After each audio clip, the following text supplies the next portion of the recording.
Celebrating 46 years on the air, award-winning Farmweek is a production of Mississippi State University Extension. Today on Farm Week, an Extension Matters kind of show. First up, Arranging Joy. In Southern Gardening, a double feature, Mom's the Word and What Rules. Back on Extension Matters, you've met her before. Meet her again, Grace McGrew. She's just a country girl. And finally, go deep sea diving with Farm Week at the Mississippi Aquarium. Farm Week starts right now.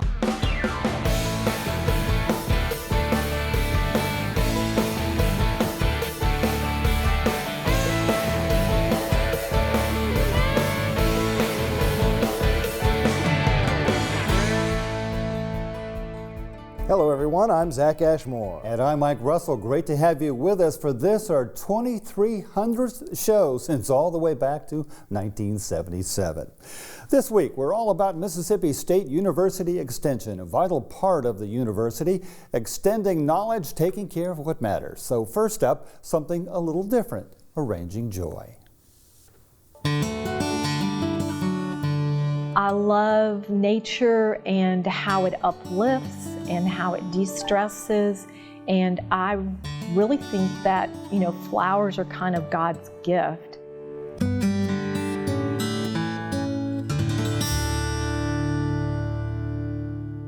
There was a young woman that I watched grow up in the church and was good friends with her family, and she told me about the course that Dr. Del Prince was teaching now that he's down here on the coast at the Extension Center.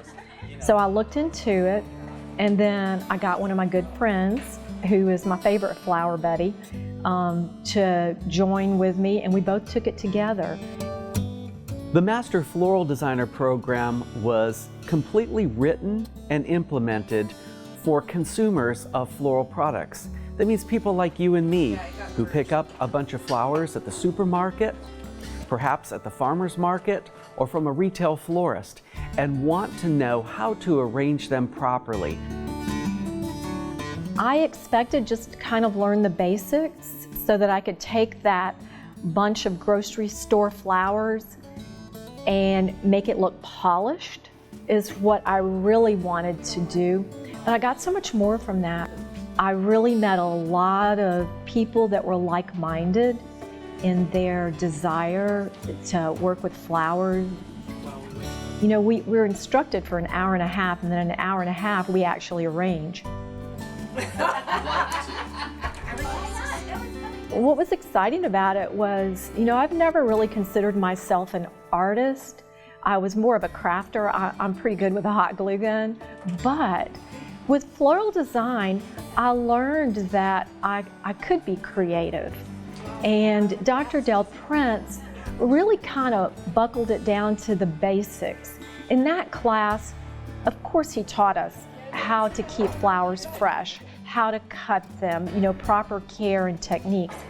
But in addition to that, he taught us things like balance, scale, rhythm, color. And it's just a lot of different aspects of floral design that you wouldn't really think of. So many of our master floral designers are all different types of personalities. The things that we share are our love of flowers.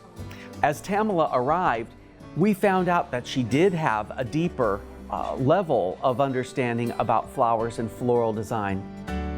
Sometimes I ask for criticism on my pieces, and he always gives positive criticism, and that's really encouraging to me. He is a teacher and educator, and actually he's very entertaining. Sometimes you have those teachers you remember that were fun to go to class. That is Dr. Del Prince. Tamala is a caring, giving, spirited sort of person. She's a really strong master floral designer, and we're so pleased in MSU Extension to have her as part of our floral team. Extension has allowed me to discover a creative spirit and talent in me that I didn't know I had. I actually got a little bit of self-confidence. I would say that I'm not a real extrovert. I'm not a person that makes friends easily, but I found that people love flowers. They bring joy, they're happy, they're uplifting, they take the stress out of your day. People smile, people are kind whenever you give flowers. So I got so much more out of the course than I really expected. And speaking of flowers, this week a Southern Gardening doubleheader. In our first episode, Mum's the Word. According to Gary Bachman, he showcases mums and merry mums. Gary says you can't beat them for fall color. Here's Gary.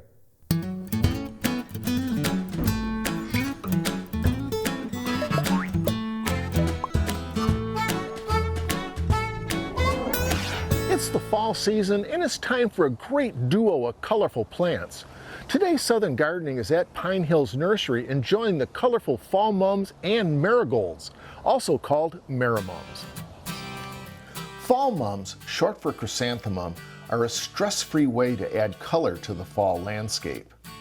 It's easy to see why, as there are more flowers than you could possibly count. The selection of colors can almost seem limitless, from rustic earth tones to bright and cheery pastels.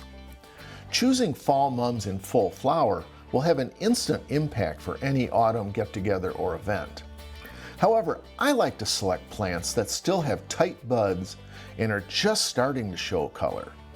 This increases the period of showy display as the buds begin to open in the garden.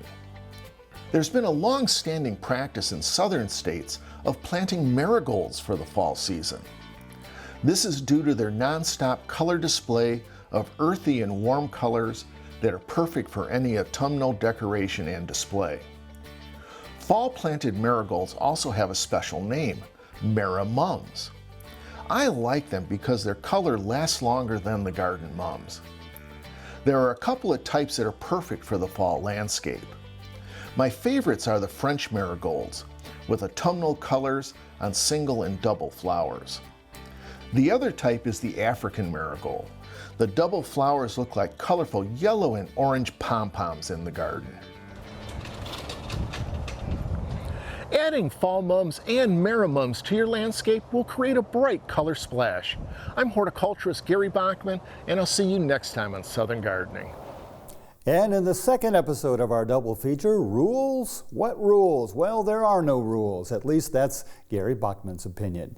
Your landscape, of course, is there for your pleasure, and no one says you can't make all the decisions. Here's Gary.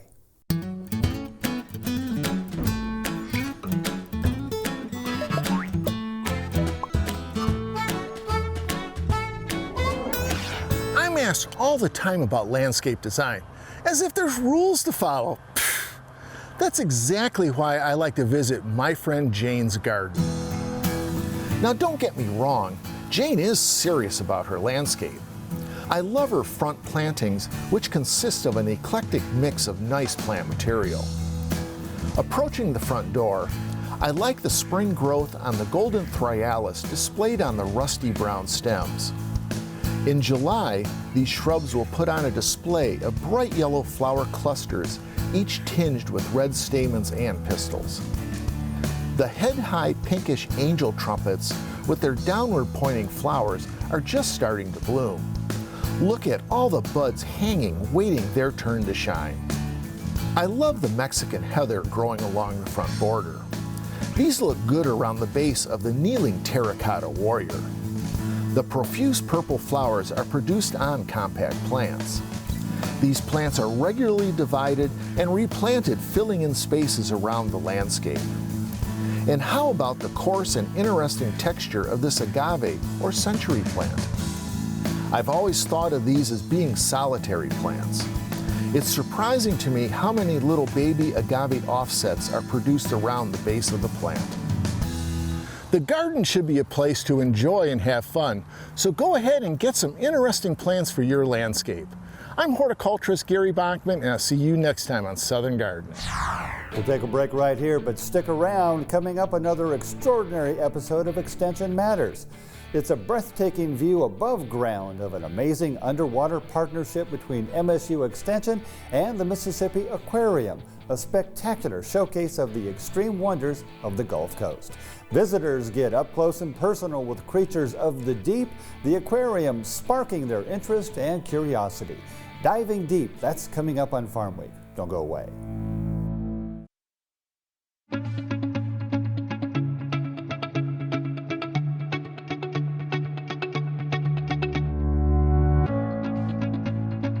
I believe in people and their hopes, their aspirations and their faith. I believe in my own work and in the opportunity I have to make my life useful to humanity. I believe that education is a lifelong process, and the greatest university is the home. That my success as a teacher is proportional to those qualities of mind and spirit that give me welcome entrance to the homes of the families that I serve.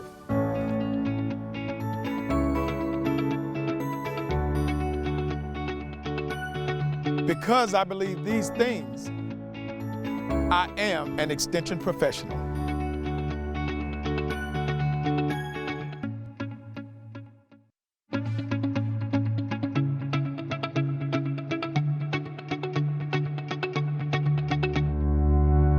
I believe in people and their hopes, their aspirations and their faith.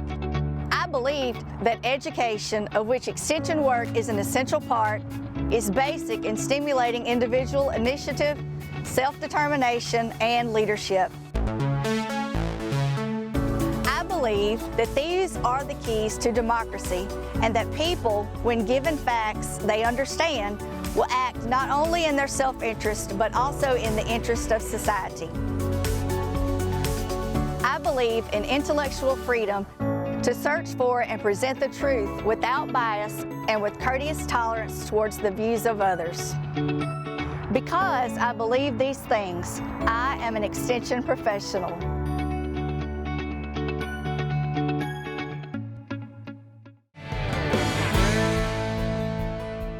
You'll love this Encore story.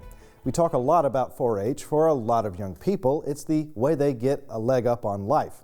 That's certainly the case for Emma Grace McGrew of Prentiss County, Mississippi, who jumped into almost everything 4-H had to offer. From producer Brian Utley, a story that shows just how much 4-H can help someone blossom. Emma Grace McGrew is the type of young lady that you want your daughters to grow up and be like. She's a class act. You know, even at a young age, you know, whatever she set out to do, you know, she worked hard at it. You know, you mix talent and hard work, great things are going to happen.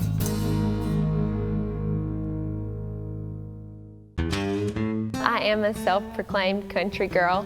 My mama was raised on a hog and cattle farm, and so it kind of began with her. Growing up in 4-H, I showed lambs and I showed chickens and I shot .22 rifle, and it really just took off from there. Skip, our 4-H agent, would call and say, "Hey, does Emma Grace want to learn how to shoot a .22 rifle?" And I said, "Well, I'm sure she will, but I'll ask her." And so pretty much, you know, Skip was an encourager. Anything, you know, does Emma Grace want to do the chicken chain? Does she want to do this and that? And so pretty much just anything that was thrown out there to her, she wanted to try it. Emma Grace, like I say, she participated in several different project areas. And I remember the first time when she first started showing lambs, she goes to Dixie National and she wins showmanship, first time she's ever participated. She goes, "Oh, look, Mr. Skip, I won showmanship." Act like it. And you know, people show their whole career and never win showmanship. And I said, "Emma Grace, it don't happen this way every time." After I got those first 2 show lambs, it was like I just wanted to get involved in every part of 4-H. I took baking and cooking classes, which I think I was better at showing livestock than at that. So I got into the chicken chain after that. I showed chickens after that. And so once I got into that initial dipping my toes in the water, I just really couldn't get enough of it. The more that you participate, the more that you do in the 4-H program, the more you're going to get out of it. In all the activities that we have to offer, you know, you're just going to be a more well-rounded person. 4-H is so unique from any other youth program in that, well, first of all, you can do anything in 4-H. I was able to learn public speaking, and more importantly, I learned sportsmanship, and I learned how to celebrate other people. There are some days you win first in showmanship, and there are some days that you win this state public speaking competition, and then some days you don't. And 4-H, more so than anything, taught me that that's okay. It's okay to be a winner, and it's great to be a winner, but it's also okay to not be that winner and to be able to celebrate that winner. I mean, they help me so much now as a junior in college. It definitely has helped me through all the highs and lows of my life.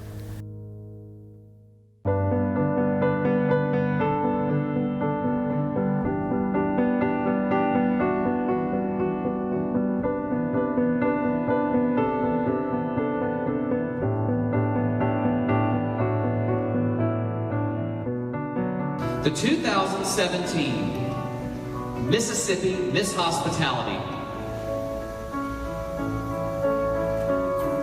Contestant number 1, Emma Grace McGrew. I just remembered confetti shot out of the stage, and I looked to where my family was, and everybody was standing up clapping, and my mama had her head in her lap. We were so happy and so proud of her, and you know, I just wanted her to have a really good experience. And of course, you know, I wanted her to be able to be her very best self through it and show who she really was. A huge part of the Miss Hospitality competition is public speaking. You give a speech about Mississippi that you write yourself and you memorize, and it's because of that confidence and experience I had from going to Club Congress at 4-H, I was able to win a scholarship through that. There was a scholarship awarded for the best Mississippi speech and the best delivery in that, and I was able to win that, and that's what really led to me winning as Miss Hospitality. You'll find your place through 4-H. The friends that you get from 4-H really, I mean, it makes it all worth your while. Looking back, 4-H helped me to discover who I am, and it helped me to discover who I want to be. It has been a tremendous impact on my life. We tend to think of agriculture as happening on land, but needless to say, what happens in water is part of that picture too. In our final feature today from producer Brian Utley, the story of a special partnership on the Gulf Coast. I've heard coastal Mississippi referred to as the secret coast, and I think that's very apropos. I think a lot of folks in Mississippi just haven't had a chance to think about the extreme wonders of the Gulf Coast as it pertains to Mississippi. But fortunately, we have a place like Mississippi Aquarium where people can come and really get a fantastic introduction.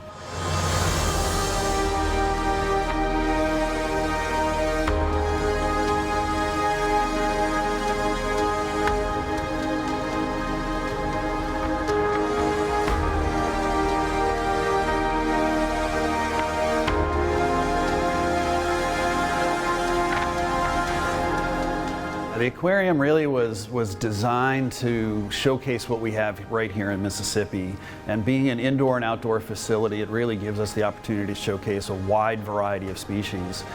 We like to focus on what's local, so whether it's freshwater fish that are found here in Mississippi that are highlighted in our freshwater river, or some of the saltwater species that you can see behind us. You know, we have a touch tank where the kids can get up close and personal and touch some of the creatures and some of the rays and sharks and anemones and urchins. You know, it's really fun to watch the kids do that, and to be able to showcase what we have behind us is really something special for the people on the coast and throughout the state.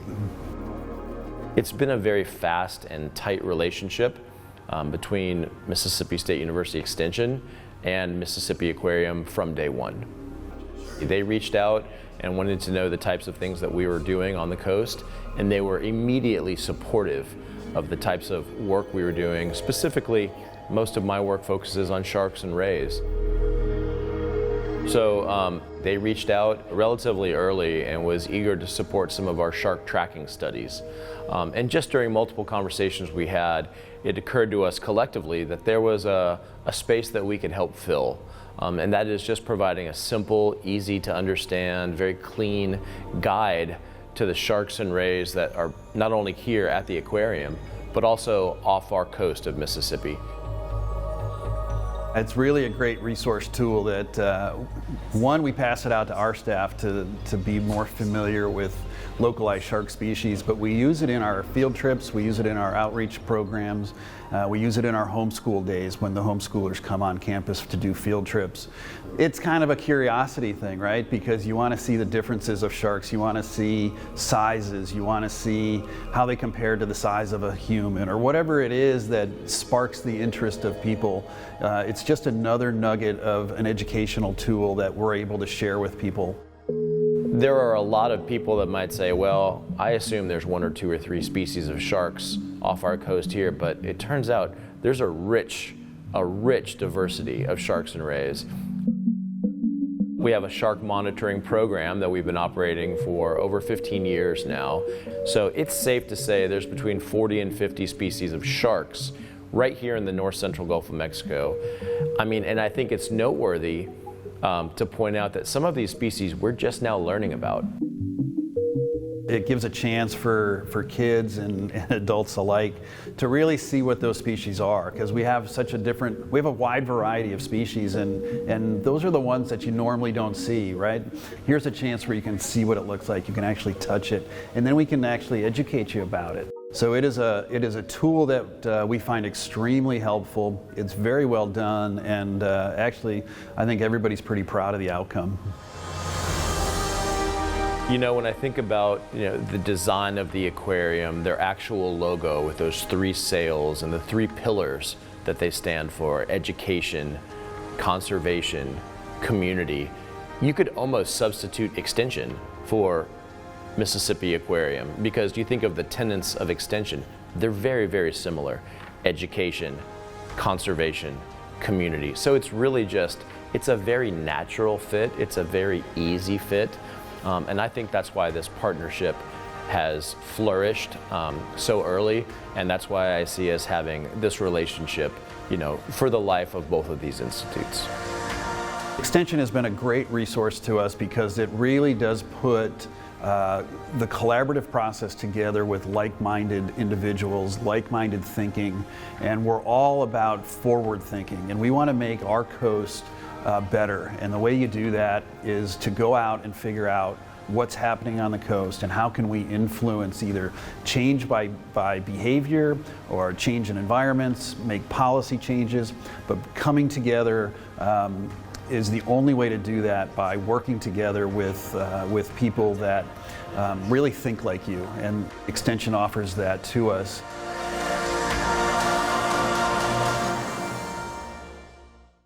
Beautiful, absolutely breathtaking. Well, next week, another installment of our series, On the Farm.